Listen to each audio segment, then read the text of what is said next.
कराची की 16 साला तालिबा ने सिंधी जबान में पहला कैलकुलेटर बना लिया। 3 दिन में तैयार किए गए इस कैलकुलेटर से सिंधी जबान बोलने वाले कारोबारी अफराद फायदा उठा सकेंगे। कराची की 16 साला तालिबा महरोज ने मसनूई जहानत की मदद से सिंधी जबान में पाकिस्तान का पहला कैलकुलेटर बनाकर दुनिया को हैरान कर दिया। मीडिया रिपोर्ट्स के मुताबिक 3 दिन में तैयार किए गए इस कैलकुलेटर से सिंधी जबान बोलने वाले कारोबारी अफराद फायदा उठा सकेंगे। AI की तालीम के लिए कराची में वाक़े रेहान अल्लाह वाला स्कूल की तालिबा महरोज का कहना है कि मसनूई जहानत की मदद से सिंधी जबान बोलने वालों की जिंदगी को आसान बनाने के लिए सिंधी कैलकुलेटर डिजाइन किया है। उनका कहना था कि सिंध में रहने वाली बड़ी आबादी आला तालीम से महरूम है, जिनको सिर्फ सिंधी जबान बोलनी और समझ में आती है। ये कैलकुलेटर उनको मद्देनजर रखते हुए ही डिजाइन किया है।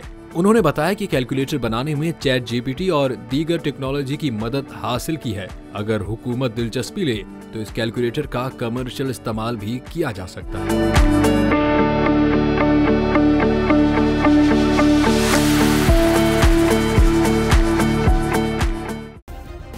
सब्सक्राइब करें और बेल दबाएं ताकि कोई खबर रह न जाए।